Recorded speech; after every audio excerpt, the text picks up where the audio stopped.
under the CMA Leadership in Turbulent Times series. Before I begin, I'd like to wish and hope that all of you are safe wherever you are, whichever part of the city in Kolkata or other parts of the country or the world that you're tuning in.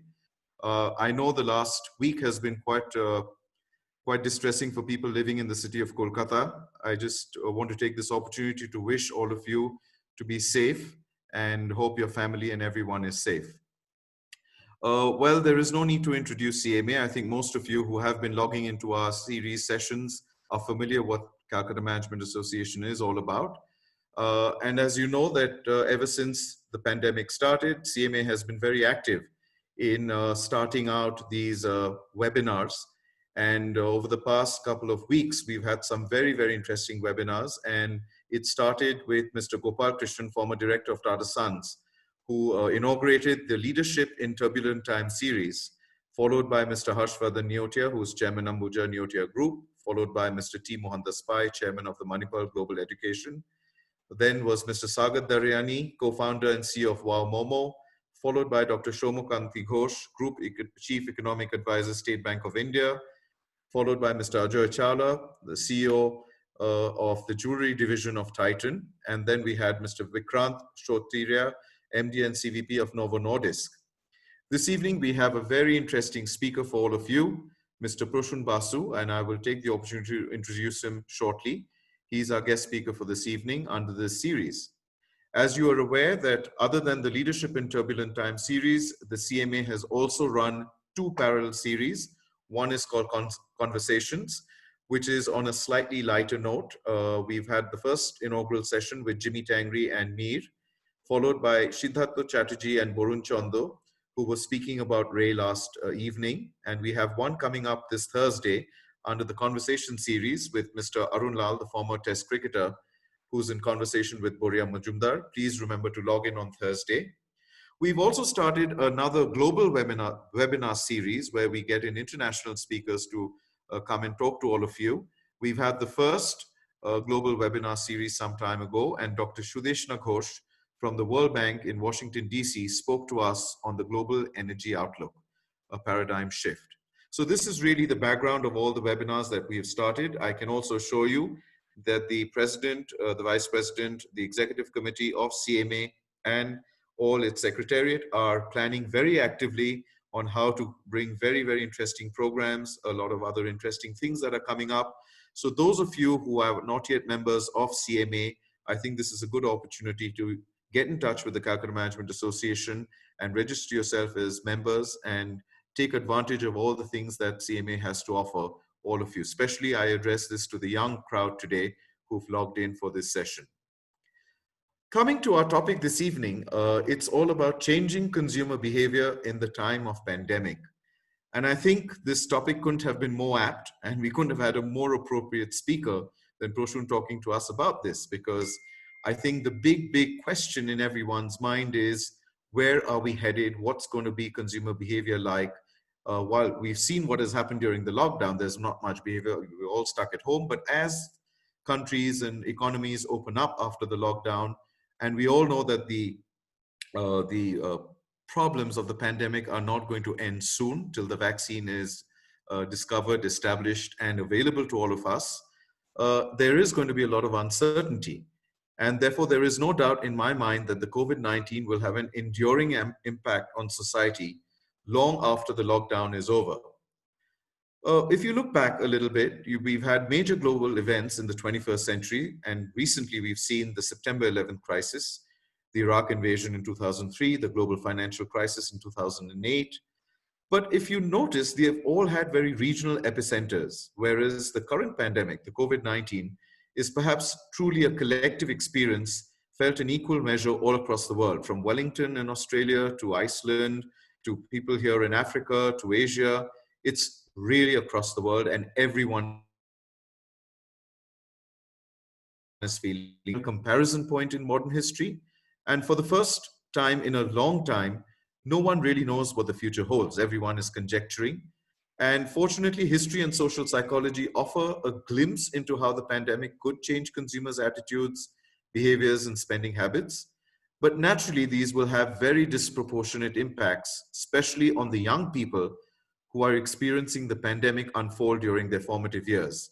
And my heart goes out to really the youth and the young people, especially those who are entering college, those who are graduating, getting into the job market.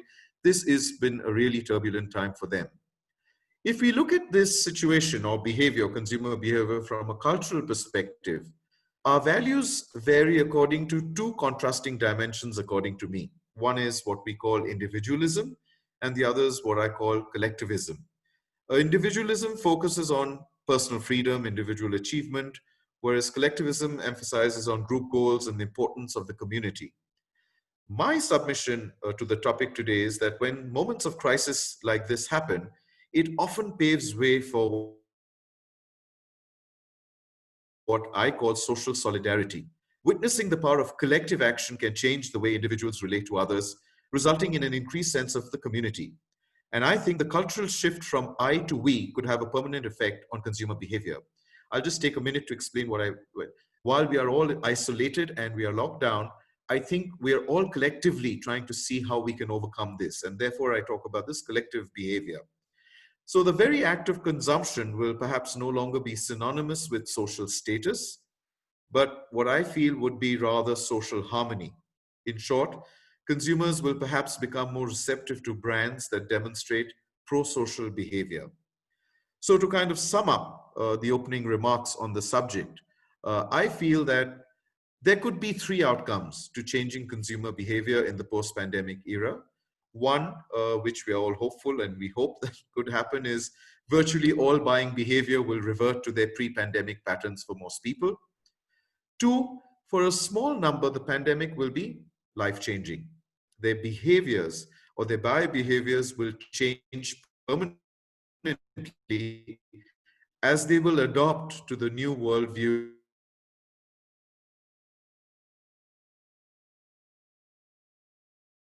lifestyles, new behaviors that have been inculcated in them. If this were to continue for a very long time, then the pandemic perhaps will be a catalyst for entirely new ways of buying and consuming. And new ways of buying and consuming for, let's say, industries like travel, hospitality, restaurants. I mean, things like that, where social distancing perhaps will force them to really think of new ways of how consumers will buy and consume. So, with these remarks and these thoughts, I would like to hand or introduce our speaker this evening, who is, I think, most competent to share his thoughts. Mr. Prasun Basu is President South Asia for Nielsen and leads the company's business operations in India, Bangladesh, Nepal, and Sri Lanka. He has over 2 decades of client consulting experience across global markets, working extensively in the US, Brazil, Mexico, Africa, Middle East, Pakistan, India, Bangladesh, and Thailand. His expertise spans brand and communications, innovation and new product development, and customer loyalty management. He has also led the Basis business across India, Africa, and the Middle East, and the consumer research business in South Asia. Prior to this, Prasun was Managing Director for South Asia region at Millward Brown, and previously Managing Director for Middle East, North, and East Africa. He has worked with the Gallup organization in the US, India, and Thailand, heading their consulting division. He has also had a stint at IMRB International as Vice President. A prolific speaker and an author, Prasun has been quoted in the Harvard Business Review, the Time magazine, BBC Worldwide, and has published in the Philosophy of Science. He's also a member of several prestigious industry bodies and has presented at marquee industry events, including the Mobile Marketing Association, Internet and Mobile Association of India, the Confederation of Indian Industries, Federation of Indian Chambers of Commerce and Industry, and such like. Prasun has also delivered lectures at premier institutes, including the IIM, MICA, JBRMS, and ISA. He holds an MBA as well as a master's from the University of Rochester in New York and a master's in statistics from the Indian Statistical Institute. So none could have been a better speaker to talk about the changing consumer behavior than Prasun, with his global experience, with his understanding of consumers. So really, I think we are looking forward to a very, very interesting session with Mr. Prasun Basu. But before I hand you over to Prasun, just a quick request to all participants this evening. As you are aware that in this kind of a session, it's difficult to do a one-to-one interaction. You are familiar with the chat box that is available at the bottom of your screen. Please, as Prasun speaks, if there are questions, please start posting it on the chat box. At the end of his deliberation, once Prasun ends his deliberation, I will then pose these questions to Prasun. I may not be able to cover all the questions, so you'll have to leave it to me to select the important ones, and then we'll hand it back to Prasun to answer them for you. With this, a good evening once again to all of you, and Prasun, a very warm welcome on behalf of Calcutta Management Association. Thank you very much for sparing your very valuable time to be with us, all our members, guests, and all our participants this evening. Over to you. Thank you. Thank you, Sumit. I think you've set up the stage very, very well in terms of where we are and where this could lead us in terms of consumer behavior. That's the topic of the day for the next 30 to 40 minutes. My intro was a little too long. Next time we'll shorten it.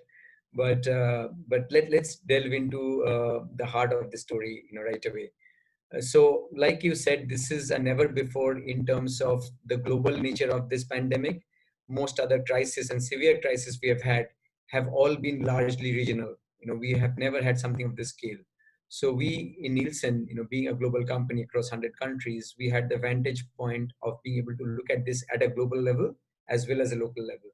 So a lot of the things that you'll hear, while the information and data and the trends and the insights, consumer behavior, what they're thinking, etc., you will hear that for the local market here. But the framework under which this will, get discussed is a framework that seems to be applying very well across countries because of the nature of the whole thing, which says that whether I'm sitting in New York City or New York State, or I'm sitting in Italy, or I'm sitting in South Korea, or parts of China, or I'm sitting in India, pretty much people are facing the same situations in varying capacities. So with that in mind, do keep in mind that I'll start with a few frameworks. Those frameworks do apply across the world, but in different phases, in different longevities, and that's where the interesting thing will be.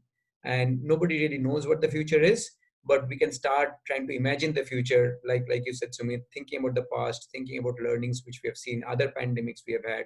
We've had SARS in the past. We've had some real, difficult situations in South Korea, China. So some of those learnings help us, but this is kind of, one of those hugely ones at scale which are covering across the country. And there is, not strangely, but I should still call out, there's more similarities in what's happening on consumer thinking and consumer behavior than differences. We've always said India is unique, India is different, East is different, West is different. But this is one place where I think there's a great leveler that's coming in, where the world is looking more one color than 25 different colors. And that itself is a point, and that could lead to some of the points that you mentioned about social solidarity, people coming together, the we versus the I. All of those things can actually play out because, when you want to pick up a phone or do a WhatsApp call to, your cousin in New York, he understands what you're talking about. When somebody from Minnesota calls in to somebody in Bangladesh, they know what they're talking about, which usually is not the situation. Usually the East doesn't understand the West and vice versa. This is one case where everybody understands the language, because the same language we're facing. So that would be one important thing to call out. So whether you're sitting in Calcutta, you're sitting in other parts of India, you're sitting in Bangladesh, the same thing will pretty much show up, but in different, intensities and different phasings, depending on where we are. So having said that, let me talk about the framework a little bit. When I say the framework, what I mean really here is that we came up with these consumer behavioral thresholds, and I'll only talk about selective parts of it because all of it won't apply as much, and a lot of it has already flown through. But I'll talk about those thresholds as consumers go through these behavioral changes. How do businesses respond to it is an important one. How does the market respond? How do the businesses respond is going to be very important, because this call today with the audience I have in front of me, many of you are working professionals, many of you are students in academia, in universities, starting to get ready to join the workforce. So consumer behavior to what end is an important point. So what does the consumer think? How do they behave? And as a result, what does it mean for markets? Lifting, not lifting, or what does it mean for brands, for companies to be doing in response to that? So with that in mind, again, I'll keep it brief. There's a lot of material out there. If you folks are interested in more material that can be shared, with us. But let me start with the consumer behavior threshold, and I will only spend little time on this and go into the next item, because this spans the start or the just before the pandemic started into the today. But the 6 stages, where the first one was just before the cases started coming in, when you're hearing from other markets what's going on, 1 or 2 cases were coming in. Let's say this is February. Think about, February, end of February, start of March, which is where proactive health-minded buying was going on. A lot of health and wellness products were getting bought. And then as the cases started coming in, people got into what we call reactive health management. Reactive health management is where you find the hygiene products being bought and started to being bought in large quantities. Face masks, sanitizers, gloves. So that was the first thing, where you want to secure yourself. It's always the I first, and then later on, when things get more profound and long, then perhaps the socialization of it, the we comes in. But initially it's first me. And that started off.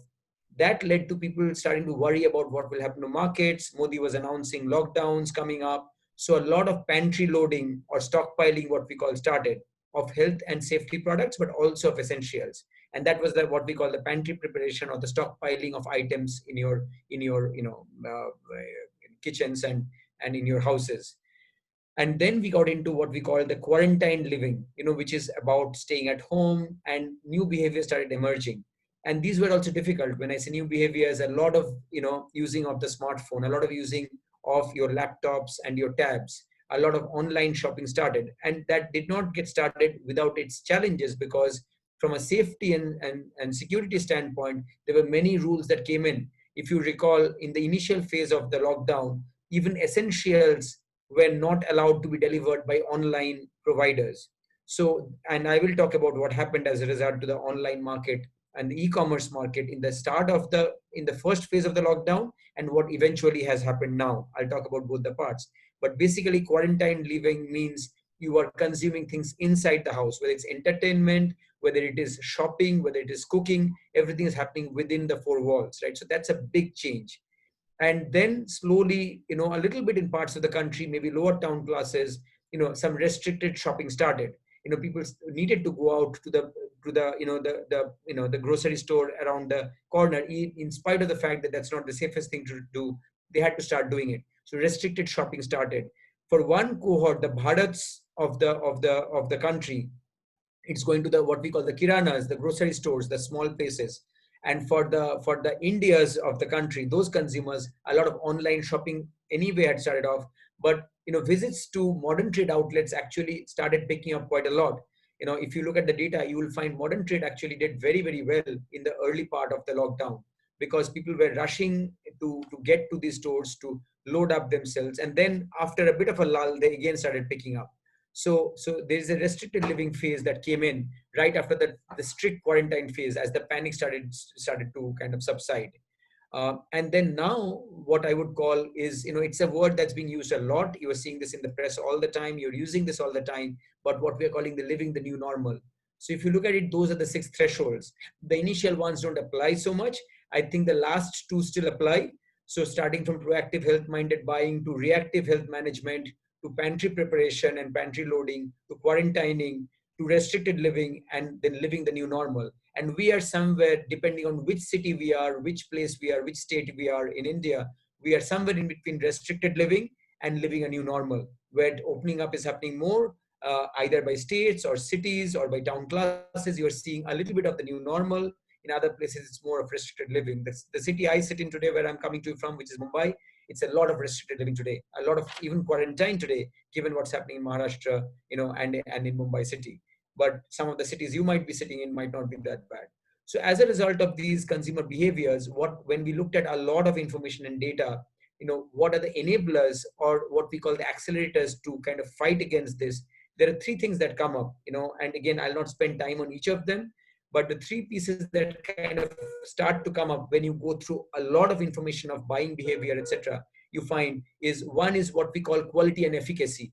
So people become very concerned about, what does the fine print on the label say? What is the origin of that product? Is it coming from a reputed source, a reputed brand? Those things become important. Is it a locally consumed, locally made item? Is it made by a small manufacturer, which I don't believe in? So quality, origin, ingredients, efficacy of the product, these things started becoming very important. That's one thing. The other is, you started finding, which is one for the reason of safety and comfort and trust, but also because supply side constraints have become so big. As you know, huge supply side constraints have come in. So what we are calling rise of local and local origin, a lot of small companies have come in various sectors, who are servicing the sectors where essentials are needed, and I'm talking about more the essential sectors. But what we term this as rise of local, where if you look at it, there are markets, and I'm talking about even things like, I'm not just referring to hand sanitizers and gloves and masks and that kind of stuff. I'm referring to atta, I'm referring to rice, I'm referring to branded essential items like that. I'm referring to cleaners, washing powders, I'm referring to milk.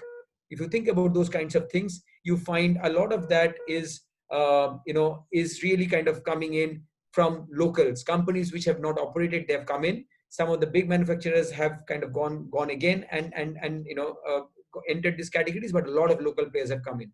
And the third big enabler that's come into the play here is really what we're calling the catalysts, the rise of technology. And when I talk a little bit about sectors, if I have time, I will contrast sectors which are kind of sectors which have not been doing well, and most sectors, as you know, are not doing well.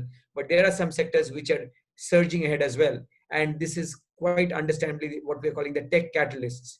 So there is a lot of technology that's coming in, and as we go into the new normal, you'll find how technology will become a BAU for us. Just like we have talked about in the old world about roti, kapra, and makan, it will become a fourth dimension for us, which will be as much of the roti and the kapara and the makan. So that's what you're going to see in this new world. Essentially that's the new world you'll see. And from there, if I let's talk about market response first. How will the markets respond? How will they recover? If I look at that situation, then there are three kind of paradigms that we are expecting to come through. None of us really know how this is going to play out in reality, but a lot of work that's happening around the world and in India is giving us these frameworks. What this is saying is that, and a little bit of this, I think, Sumit spoke about, right? We are expecting what we are calling it 3 R's, for the lack of a better word, but we're expecting in some cases, and this will be good for humanity, good for business, good for people, good for consumption, good for economy, because you want the economy to lift. You've seen all the IMF forecasts, you've seen the World Bank forecasts. There's a huge drop in GDP that's going on across the world. You will get into negative GDP zone in the coming months and year, right? So in that, we do want a rebounds to happen. So we are saying there are three types of it. There's a rebound, there's a reboot, and there's a reinvent. So that is how this is going to play out: a rebound, a reboot, and a reinvent. And let me explain what I mean by that. When I say rebound, and you've been seeing some of this literature, but as we look at patterns of consumption, consumers consuming, not consuming, slowing down, still going out and buying, if you look at all of that stuff, you will find in some places, some segments, some categories, you'll see what we call a V-shaped curve, a V-shaped curve. So a sharp drop, a sharp decline, and then a sharp rise. And that is what we're calling a rebound situation. A rebound is a sharp drop and a sharp go up. A reboot is where there's still a sharp drop. The pandemic has created a sharp drop for us, right? So, but think about, instead of a V-shaped curve, think about an U-shaped curve. Okay, so there's a sharp drop. There's kind of a plateaued situation at the bottom of the U, and then when the reboot starts, when markets start picking up, consumers start to get a little less wary, they start to really venture out, they start to get into a little bit of the normal behavior, then you find what we call the reboot happens, which is there is a chance of a somewhat sharp increase. That's the reboot. There will be a bit of a gestation period. There's going to be a very, very plateaued situation, and then you will hopefully see a sharp increase. And we are hoping most of the things are in the rebound or the reboot phase. But given where parts of the country are, if you look at India, not every rural, if you look at it, the impact on rural is far less, right? What will rural do? And now you've got this whole thing of the migrant workers that have really come into the eastern part of the country where they've come back. What is the effect of that? While money supply and wallet power is going to be a challenge, but there's going to be a bit more buying power. because either the COVID impact is less, or because there's extra people in those places, and some of those really small towns bordering onto rural, and rural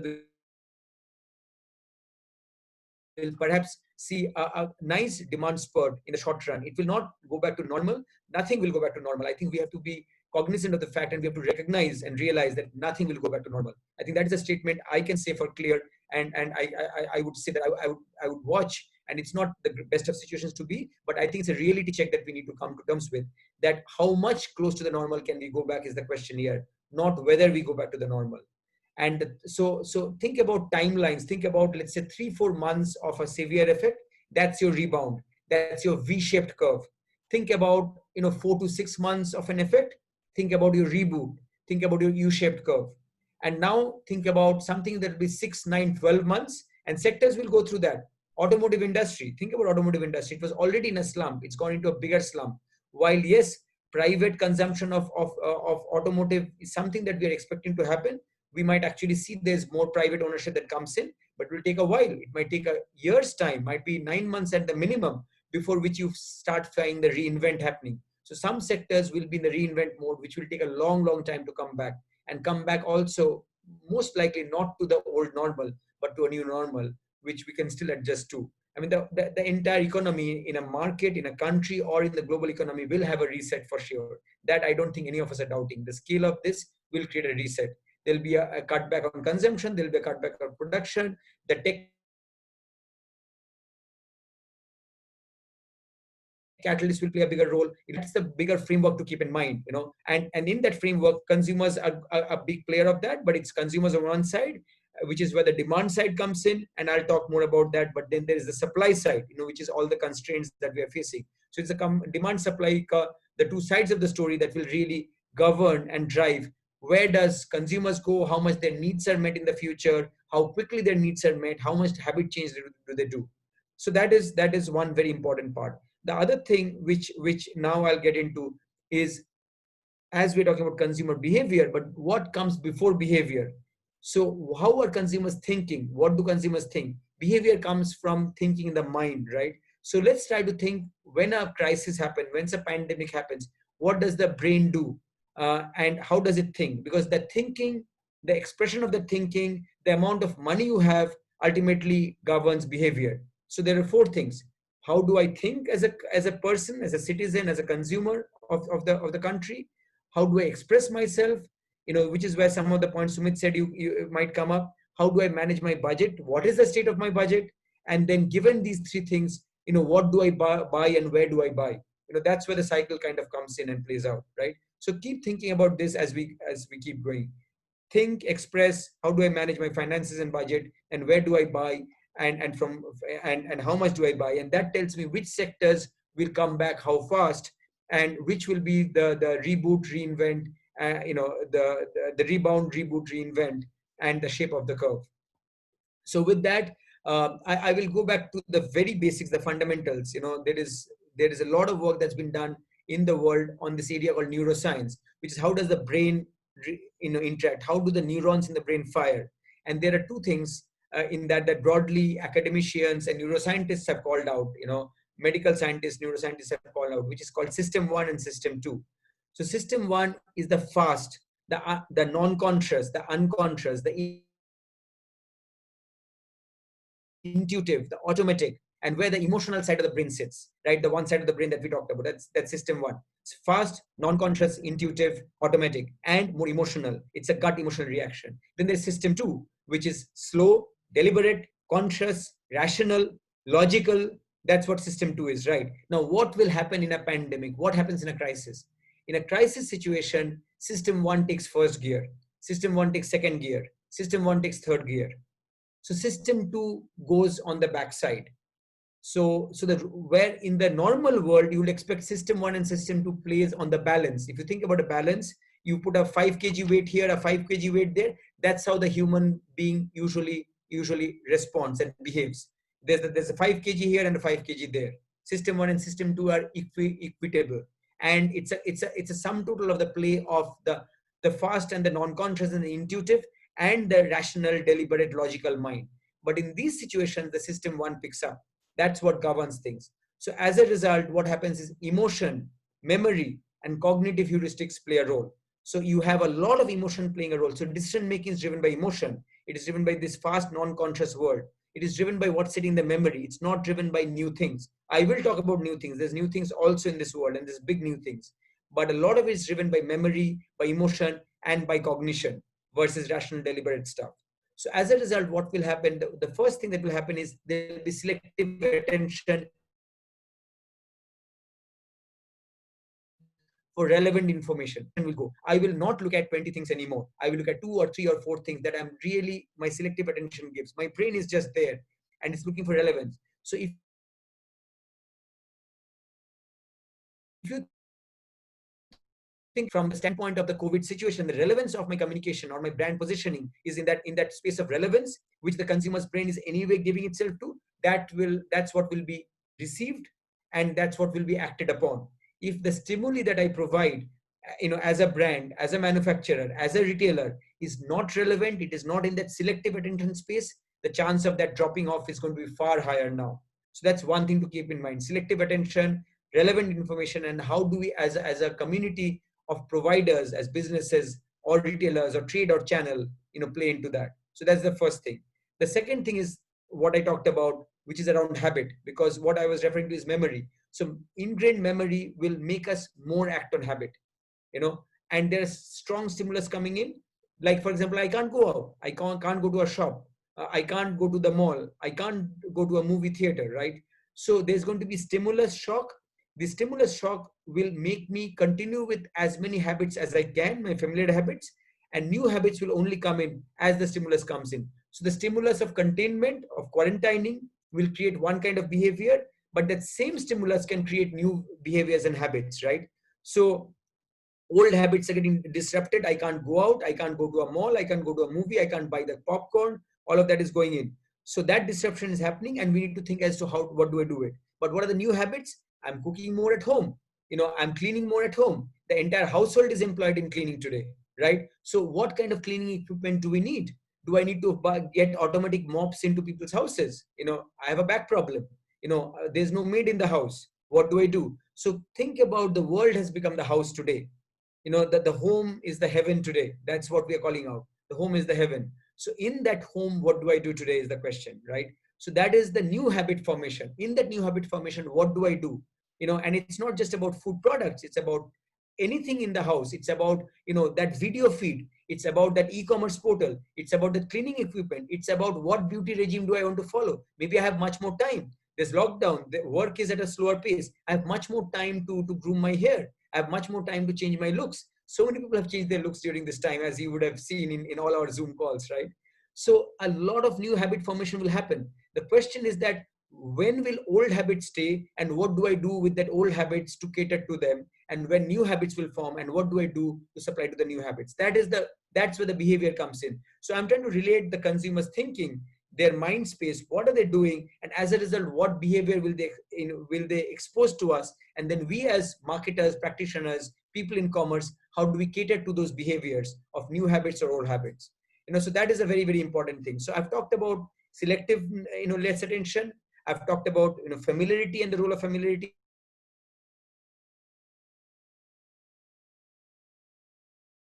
I've talked about the role of emotion and the role of cognition. I've talked about the role of memory. There's this ad which has done very well in the past, and it again was run, called Share the Load. It's a ad from one of the large manufacturers, and some of you might be knowing it, where it talks about how in the house, is it only the housewife's job to clean the house, to clean all the clothes, to do all the laundry, to do everything around laundry, run the washing machine, the dryer, do the scrubbing?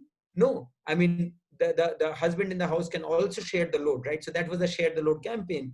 And when the Share the Load campaign was rerun in the beginning of April, it had incredible amount of reach. It is a campaign run a year, 2 years back. It had very, very good reach. Fine. When that campaign was brought back and rerun in April, it had incredible amount of reach and viewership, right? So it just tells you a relevant, platform, a relevant positioning, a relevant communication can actually do wonders today. We have to think about what is sitting in the consumer's brain and how do I act from there. That is the important piece, right? So let's shift gears and talk a little bit about how people are expressing. This, Sumit, goes back a little bit to to your introduction, and it goes to the 6 stages I talked about, the 6 stages of the consumer threshold, right? And when it started, and I'm going, and this is social media data, this is analyzed social media data, so we looked at the social media data, which really shot up. Anything around the pandemic, COVID, lockdown, it shot up really, really high in around the lockdown time. When Modi did his speech on 22nd of March, it was a huge amount of social media. It peaked as it has never peaked in the last 5 years. That was the peak. But what also was interesting, and I'm purposely not doing slides today, but if you were to see a slide of Twitter and data, and you were to look at social media data, what happened is that there was a huge peak, and that peak started actually coming down at a gradual pace for the next 4 weeks. I'll tell you what themes came up, but just let me share with you what happened on social media. And this is, I'm talking about, millions of bytes of data. I'm not talking about small data. This is the total data I'm talking about from a Twitter standpoint, and it started dropping, in the next 3-4 weeks, but gradual drop. And then once the 4 weeks are over, the drop in social media conversation around COVID actually started to drop sharply. So in the month of April, coming into May, the drop in social media conversation around this topic and the pandemic dropped sharply. Mind you, it sounds odd, but that's what it happened. And then in the last 2-3 weeks in May, it has become very flat at a much lower level.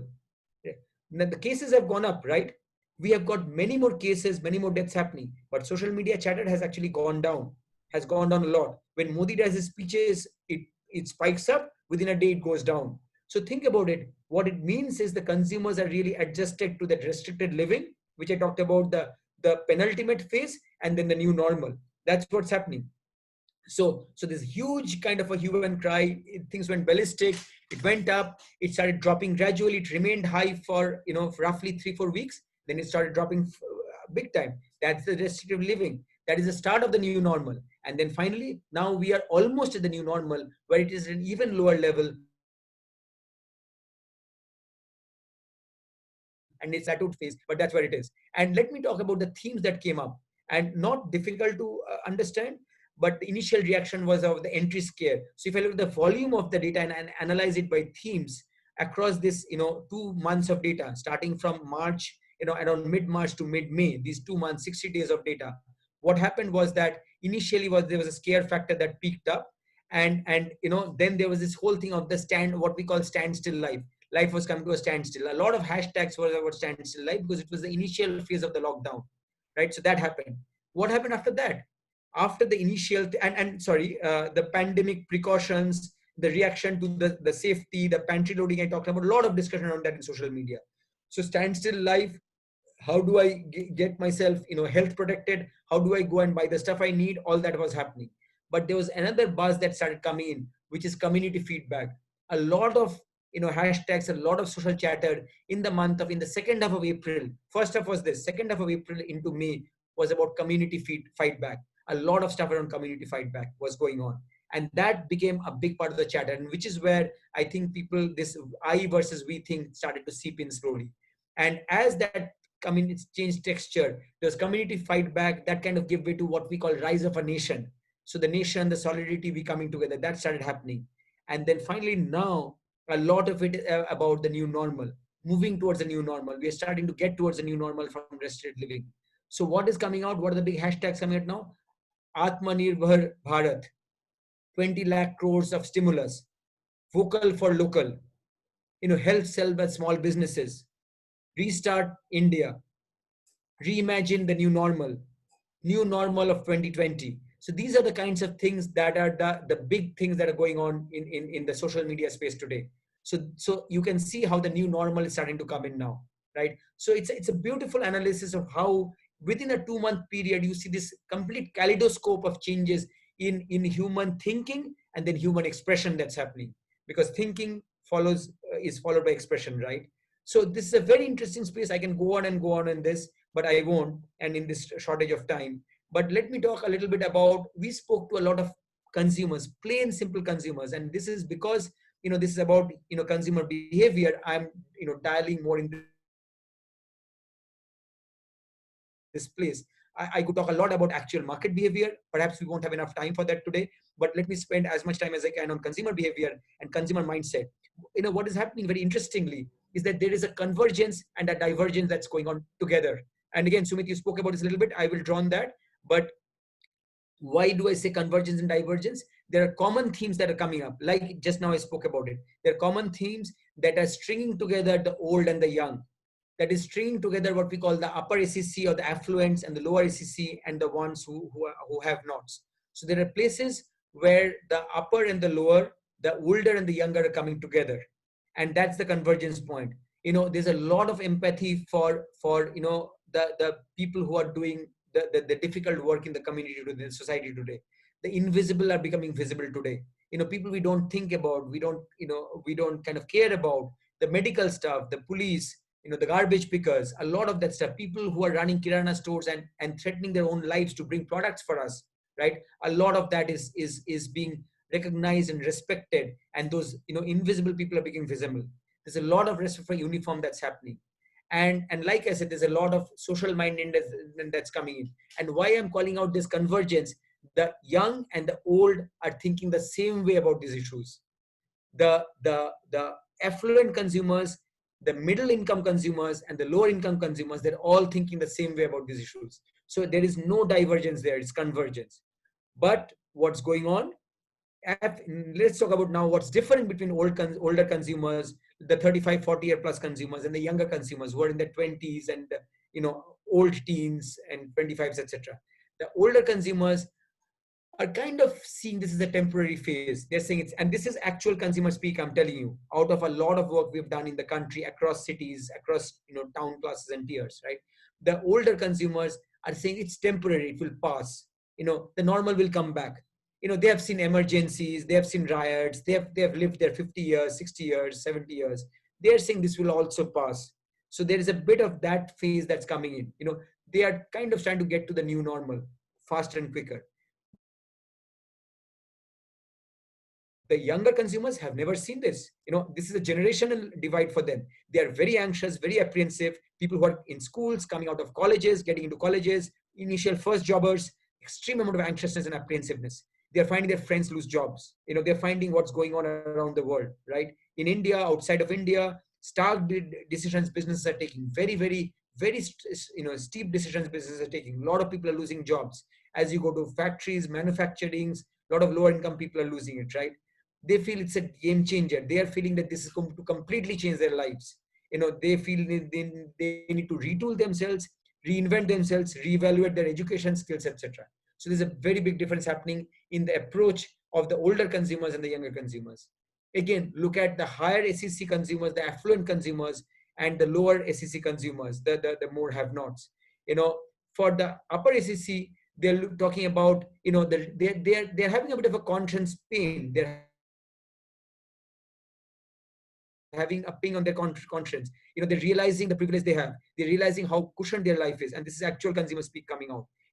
They are today saying, let me enjoy the simplicity of life. Let me enjoy family. Let me enjoy my do-it-yourself stuff. Yes, I can do it. I can pot my own plant in my balcony. I can do my own cleaning. I can join my daughter for for the cooking, right? All those things are happening. Grandmas and small children are coming together and doing stuff together. So the privileged society is starting to appreciate the small things in life, the small joys in life. They're starting to really say, home is heaven, and really realizing what a privilege it is for them. The lower classes, the people who don't have money, they don't care. For them, it's livelihood. It's really livelihood over life. It's first livelihood, then life. They feel really abandoned and really helpless. And there's a big fracture that's happening there. If the COVID situation does not improve in any country soon enough, you will see some real societal fractures between older and younger ones, but more between the haves and the have-nots. I hope, and we are all hoping that things will get better as the lockdown is getting kind of eased out. We are also worried that will the cases spurt again. We are hoping not, and hence, social distancing and all of that stuff is very, very important.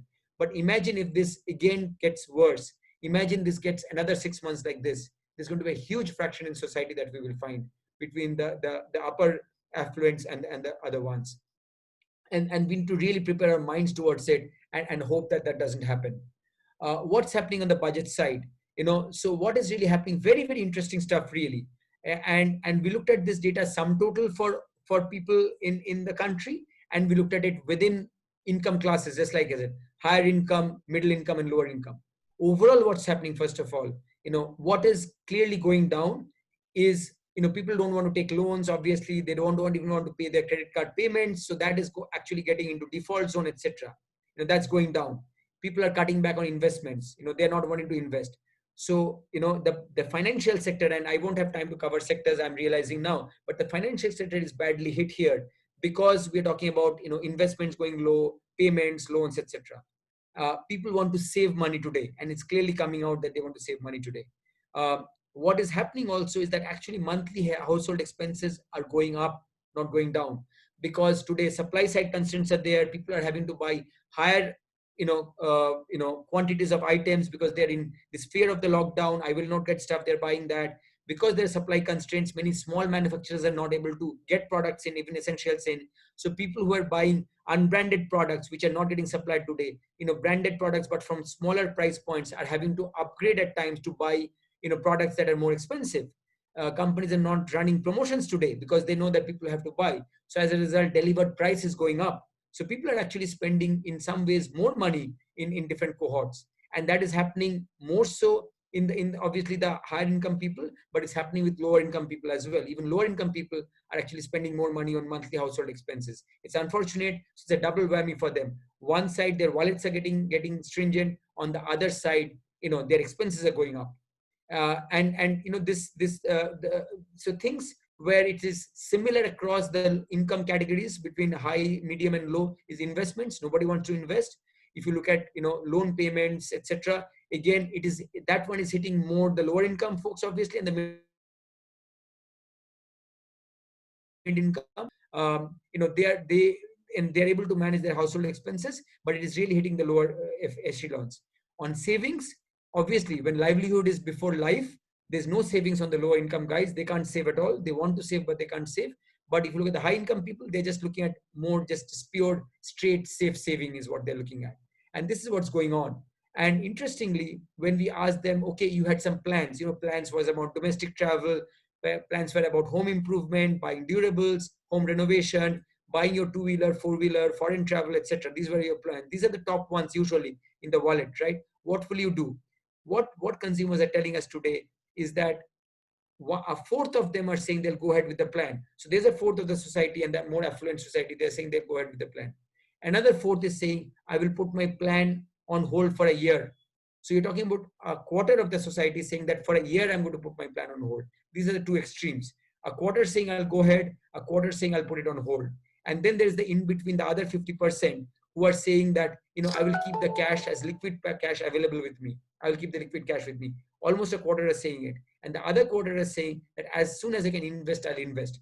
So a quarter is saying, I will go ahead with the plan. A quarter is saying, I will hold on and not do anything on my plans. I'll just save.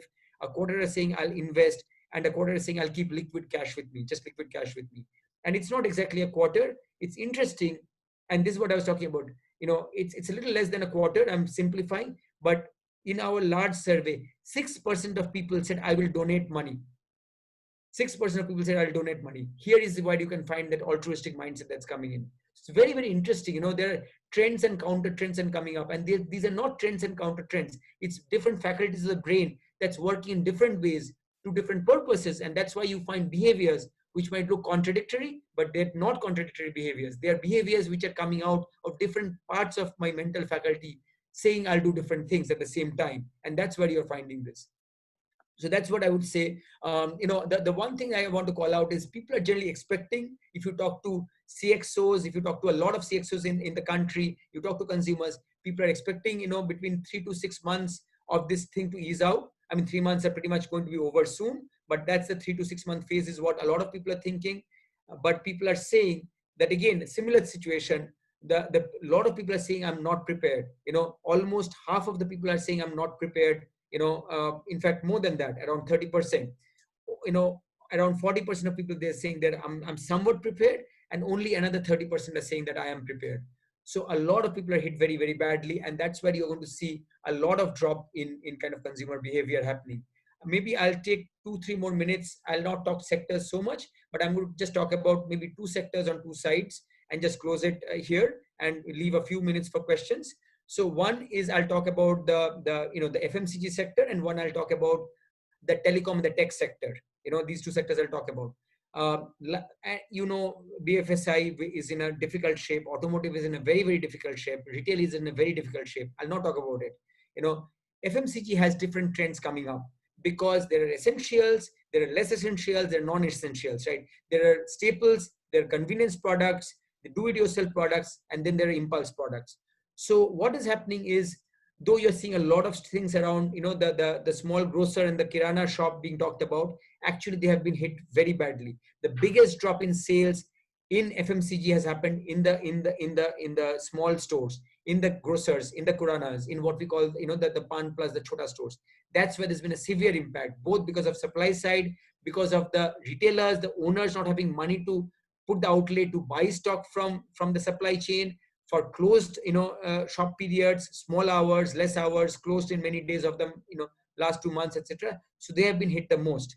uh, Comparatively, modern trade has been hit a lot less, and e-commerce I'll talk about in a second, but modern trade has been hit actually a lot less. Modern trade in fact showed a huge spike in the second half of March, just before lockdown, and also in places where people could go out and make those stores, make those shopping trips, they bought huge quantities. So modern trade sales actually did spike up in April middle to April end, and in March middle to March end, and in parts of April it again spiked up, and it kept kind of going up in different places. May again, if you look at it, it is actually picking up. So modern trade actually has done well if you look at it. Our big shops where we go, and it came down because of the lockdown, because of the constraint of visiting stores, but it's picking up again, and it was a huge plus that happened in the pre-lockdown phase. E-commerce went down starkly in the beginning of end of March when the lockdown started, because the government did not allow essentials to be sold through e-commerce, to be delivered. Went down, but it's coming up very, very sharply. You will see a very, very large e-commerce business both in durables, mobile phones, staples, FMCG products, everywhere. You will find, we have been talking about e-commerce, for example, getting to 4-5% at an all India level in contribution of e-commerce sales to FMCG, which is where it kind of comes last. Fashion, jewelry, durables, those are the places. Mobiles are the places where e-commerce is much higher, in the range of 20-30%. But even in FMCG today, we are expecting it to get to double digit very easily and very fast. And that's the tech analyst, the tech catalyst that I was talking about. So e-commerce will go through a change. Overall, FMCG is definitely slumping. April has been a really low down. May has started to pick up a little bit, but you are still seeing traditional trade shops at a very low pace. Modern trade kind of starting to go up again with the initial spurt. E-commerce is steadily going up and will keep going up to 10, 15, 20% in my view as times go by. I will just take one last minute on the telecom and the tech sector, and then I'll close my chat. And all I want to call out is that is one sector which was under a huge kind of pressure, as you know, right? Telecom was under huge pressure for the last 3-4 years. Margins had depleted, output levels had come down, companies were bleeding. That sector is seeing a huge revival right now. And just to tell you, CXOs are today talking about 45 to 50% of companies and people working from home today on a significant permanent basis. So permanently, you might find 40-50% of white collar workers working from home. That means a lot of use of data, a lot of technology, and that, like the Zoom mode we're talking about. We are expecting cobots to come in a lot more in manufacturing and non-manufacturing. Telemedicine and healthcare management is going through a huge spurt. Already there's been a 50% growth in telemedicine in the last month that's happened in healthcare management. Online education is going through a huge increase. Again, we are expecting a 3x surge in online education, e-learning. Already there are 52 million people. There are 260 million students in India. Already 52 million students or people are not students, but people are on online education today. So that is the kind of spurt you're seeing. So while there's a lot of gloom and doom going on in one place, there are places which are growing. Media consumption is growing, video viewing is growing like crazy. So it's just going to be a very different new normal where things will be fractured and things will build. So some will get destroyed and some will build. That's where I think we're going to net out in the new normal. Sorry, I've taken up most of the time, Sumit. If you want to open up for questions, please do go ahead. Thank you very much, Prasun. That was an extremely interesting and insightful talk. I am sure this time is really short, because you have so much to cover. But interestingly, you did talk about the home is now the world, and living in Mumbai, I must share an experience with you and the participants. I have a client there, HDFC Loans in Bombay, and they were talking to me to run a campaign just now for their properties. And I said, who will in the time of COVID want to buy properties? And then the insight is that apparently a lot of, as Mumbaikars will know, especially Navi Mumbai, people live in 1 BHK and things like that. And today when they're realizing that this is going to be the new normal, the first need for them is to upgrade space at home. So if the child has to do schooling from home and the husband has to do his work from home, 1 BHK tomorrow is not going to suffice. Interestingly, you're making such an investment decision because your needs are changing. I mean, this is really what you said, rebound, reboot, and reinvent. And I would have never thought anyone would.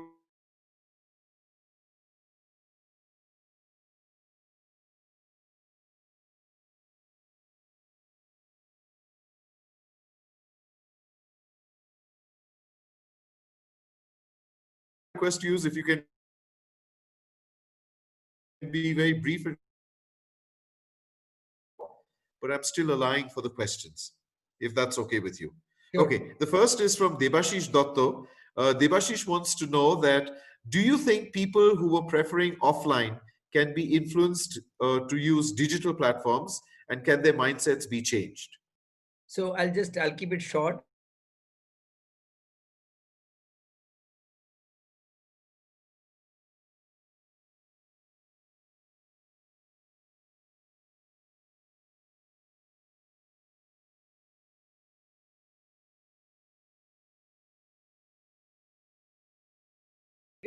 And there's been 30% growth in new online shoppers in the last 30 days.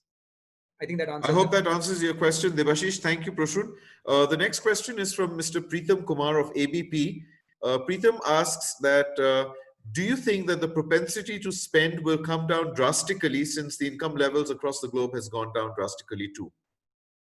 Yes, I do think so. I think the propensity to spend will come down, and drastically is a judgmental point. We can all define it, but there will be a significant drop in propensity to spend for sure. People will want to hold liquid cash. People will want to spend, put in safe monies, and they'll just want to hold cash, and they will want to consume less. Definitely, there'll be a new normal, which will be a lower new normal for sure. So yes, I 100% feel so.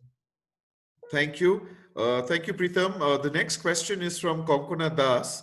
Konkona is from an environmental law firm, and the question that Konkona asks is, what will be the scope for street hawkers engaged in selling clothes, textile materials, etc., food items, who are very much in the Indian market and may not get enough customers, as people will prefer to stay home and go for online shopping, as you rightly said, to be safe. So how will it impact them, and how will their lives change? See, the thing is that, business models, retailing models will go through a tectonic shift. There's no doubt about it. People will have to reinvent what they do. People will have to find new uses for what they do. There will be certain professions which will definitely converge in a lot. Maybe these people will find other innovative ways of supplying their wear. The kind of tie-ups that's happening on e-commerce platforms, where individual, even today, kirana shops are starting to use the online route, to supply their products. And the reverse is happening. The big online companies, the Amazons of the world, are also tying up with kirana stores, right? So you could find a throughput increase among these small groceries, right? Not just a decline. On one level, there's a decline, but the e-commerce trade could go through grocers. People might find more employment in grocers. You just can't predict where it's going to come out. But people will find different employments in different places. Some things will disappear, some things will become bigger, and it's hard to predict, but you will find the ecosystems all converging and coming together. We talk about this thing called omni-channel. The omni-channel behavior will be a big behavior. Omni shoppers and omni-channel, where people will do all kinds of behavior, retailers will do all kinds of behavior at the same time. That is what you will find. So it will be a lot of mixing up of things that you will see in the new future. Thank you, Prasun. The next question is an interesting and a sensitive question asked by Mr. Shubhabrata Sharma, of the president of the Guwahati Management Association, and I'm sure Mr. Sarma, you can open up a whole Pandora's box with your question, but I'll leave it to Prasun. Whether we can take this opportunity, this pandemic opportunity, of not to buy any Chinese products. Can consumer behavior be changed not to buy Chinese products and buy products made in India only? Can that be achieved? That's an individual decision, right? I mean, it doesn't matter what my view is, the individual decision. People might decide to buy, not buy. People, as people are getting more trying to protect their country, there's altruistic behavior, there is the Bharat feeling that's coming in. People might absolutely decide to do it, but it's an individual behavior that we'll see play out. Thank you, Prasun. The next question is from one of our very young participants. He's Mr. Anurag Lala. He's in class 12. His question is very open-ended, saying, what will be the scope of the food industry in India after COVID-19? Uh, Anurag, that's a very wide-ranging, but I'll leave it to Prasun. Yeah, it's a wide-ranging question. If you ask me from a share of industry standpoint, I think the food industry will gain share. Uh, as there'll be some contraction in GDP, many industries will go through contraction, right? Because there'll be an overall contraction. And when I say contraction, let me be very clear. If you look at a market like India, it will not contract. It will still grow. But the 6-7% growth that we typically see, that 6-7% growth might be 1%, 2%, 3% in the short term, might go up to 4-5%, and then may go up again to current numbers maybe in a year or 2 years time.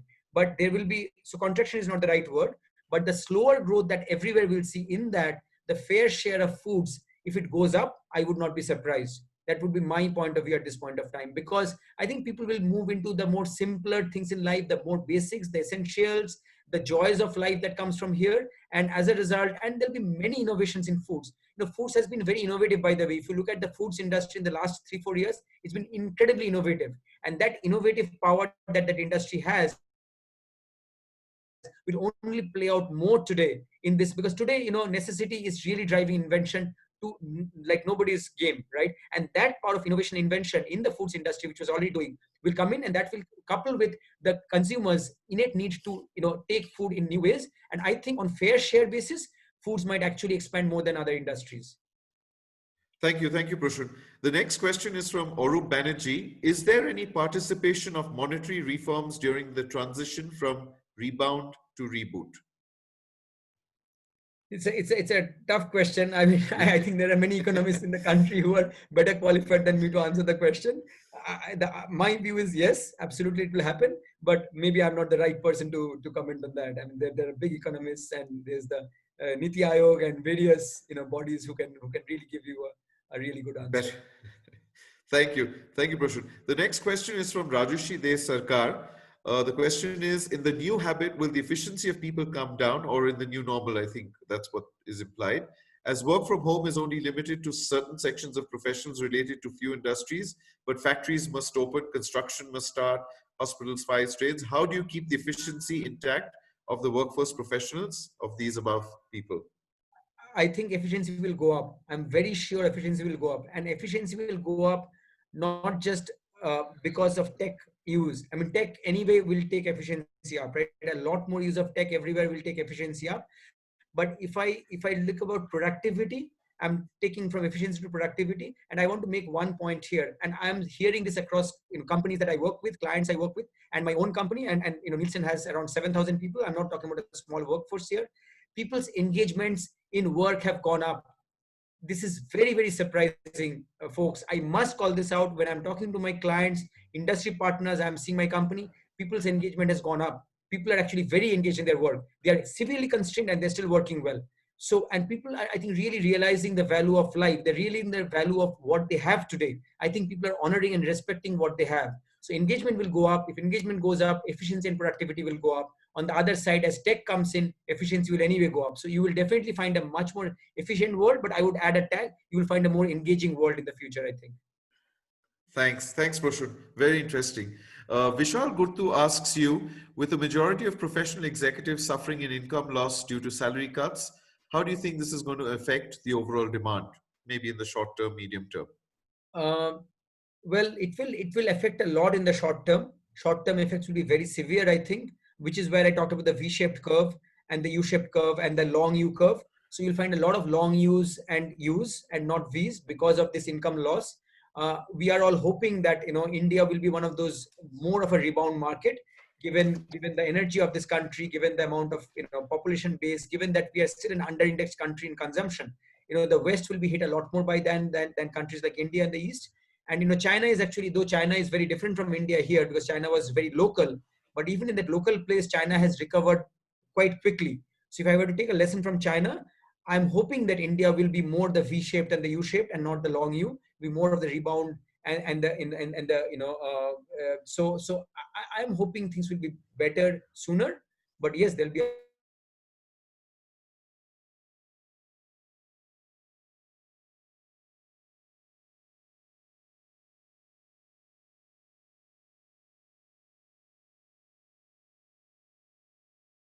a lot of which are not for middle class or impacted on branded goods and things like that? What do you Very, think very would be good the impact? question. Very good question. Interesting question. Even in this period of time, this is the worst time for luxury and premium products to sell. The amount of hit we were expecting in premium, I would say, my judgmental point from a sea of data that we look at in Nielsen, I haven't seen the, obviously premium has been hit, upper price tiers have been hit. They have been hit more than the lower price tiers. Value segments have been hit less. Absolutely, that's what you would expect. But the degree of hit I would expected in premium is not to that extent. So I think the luxury goods, the premium segments in India will rebound back. They will rebound. They will reboot, is what I feel. And just so that you know, there has been a very strong trend on premiumization and super premiumization in the country for the last 2 years. Very, very strong trend. And when there are underlying trends that are very strong, when a crisis comes, it makes a dip on the trend, but the trend usually comes back to where it was at a lower level, but it comes back. So I'm expecting, luxury and discretionary items to still do well, maybe 6 months, 9 months down the line. Thank you, Prasun.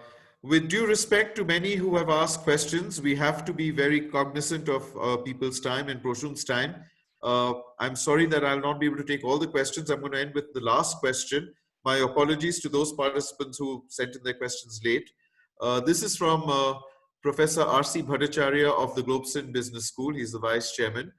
His question to you, Prasun, is with the economic activity at its lowest, with the loss of jobs, with a bleak future and poor liquidity and no sign of an effective medicine for COVID-19, how will you think that there will be an increase in demand, particularly for white goods?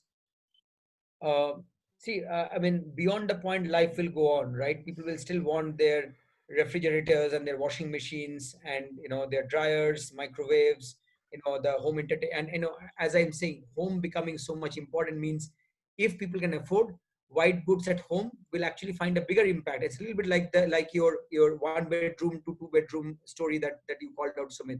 So will there be a tailwind to will there be a inherent tailwind to white goods? Yes, there will be. Will there be a constraint on wallet not be able to meet it and aspiration not being met?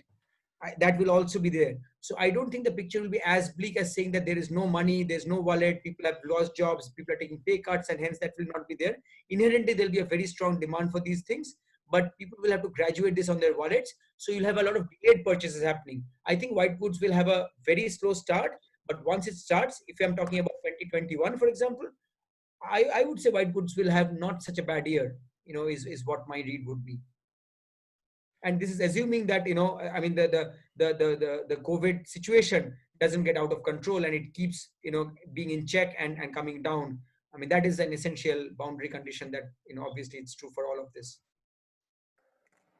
Thank you very much, Prasun. My apologies to Anirban Bardhan, Sujoy Palit, Arup Ganguly, Uttam Kumar, Gupta, Shonok, those who asked many, many more questions, and the questions are constantly flooding in. Maybe I think, Prasun, we'll have to do another session with you very soon. I hope CMA can do that because it is an extremely interesting topic, and I'm sure many of our participants today had a lot more to ask, but I'm sure we can organize another session. And I want to personally thank you. It has been a very, very insightful and interesting and informative session for me. With that, I would like to now request our Vice President of the Calcutta Management Association, Mr. TVS Chenoy, to please briefly sum up today's discussions and then officially propose the vote of thanks. Thank you very much, Prasun. It was wonderful interacting with you, and thank you, everybody. Over to you, TVS. My pleasure. Hello and good evening, Sumit and Prasun. Prasun, what a fantastic session it was. I think it's a truly master class, and for all the sessions, for everybody who has heard you, Prasun, wonderful session on consumer behavior. more importantly, and I'm sure of all the people who have listened in, the way you crystallize the trends so very lucidly and bringing about a fantastic perspective in each of those trends. I think I take back very, very fond memories of this session.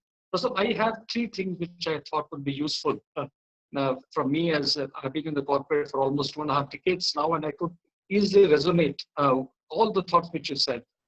And the first thought, which has got nothing to do with the COVID, or maybe, was the ability to appreciate small things, the ability to appreciate things in life, gratitude.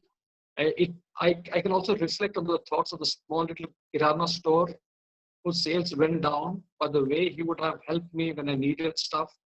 My newspaper wala, my milk guy, all those guys who really helped out. I think there'll be something etched in my mind.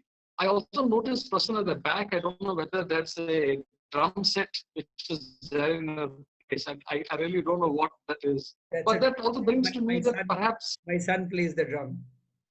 There was something which I thought was, Prasun, was during these times, consumers would have also picked up. And the point which you said about quarantine living, about picking up a fresh new habit, fresh new passion. I picked up cooking, which I would never have done. I thought you would have picked up the music, the fan of playing of the drums. So there have been clear trends which people have done during each of those sessions.